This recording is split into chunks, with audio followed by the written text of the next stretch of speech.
I don't know if you keep thinking it's a macho thing or something like that, but I don't think it's at all, because I'm a totally different personality.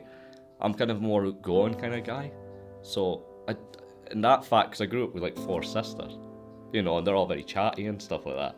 So you kind of have to go with that. But I just kind of I like to talk and like to say things. I think it took me a long time to come out with this.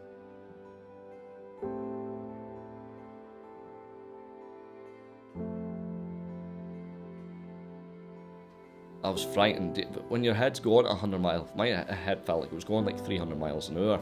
I was frightened, and all these emotions come together. And when you have drink, it just comes together, and you're like so angry, upset, paranoid. Everything's going on, And when that happened, I remember had a drink with pals. I went home. Like one of my pals said something to me, and as I said, you overreact things. And when somebody says something to you, you take it very personally.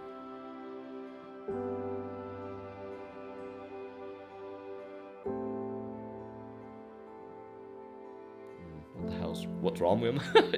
Kind of went upstairs. They ended up going to the Picky Centre. That was where the big kind of festival was. So they went upstairs, and one of my friends, they went, and one came back.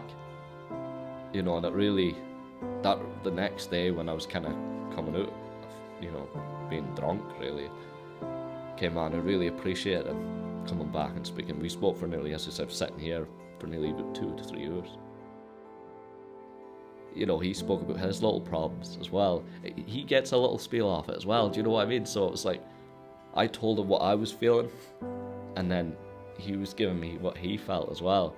So it wasn't just about me. He was getting something off his chest as well. And it really touched me. It really did. And I remember him going to get me, so you were hungry, because I've been sitting there just sobbing for, hours. And he actually gave me a hug, and that really did help,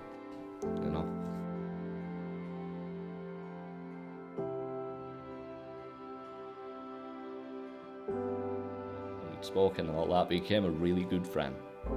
And I don't think he realises how much he helped me as well, getting that step to go and, from being an Orkney to speaking to me, to me going home and then saying, I'm going to have to push on and get this sorted out, or it's never going to get sorted out, or it's going to change, something's going to happen that's going to affect everybody.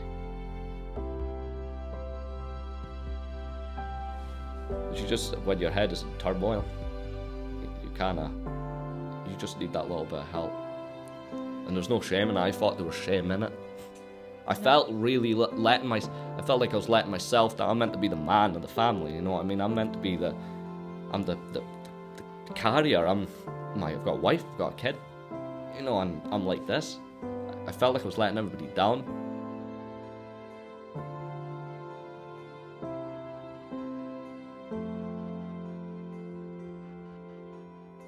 You say you kind of have to hit rock bottom before you see the light.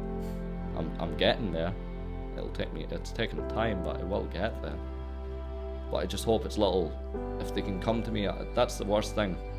You have to put in the work yourself.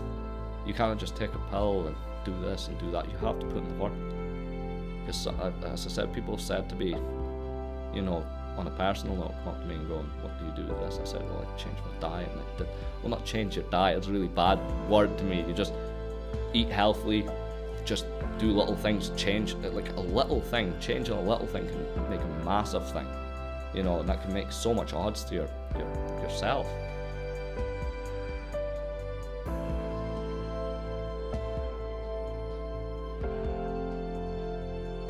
And I want to see, I don't want my boy growing up, I'm not saying that I had a bad childhood, I had an excellent childhood, but I want my kid to be really confident and strong and go into things without getting this. It's good to be worried and stuff, but I don't know how to put that into words. I love him to pieces, and he's my life and my wife's my life, and that's my 2 biggest things, and I just want to keep having them. They're good people.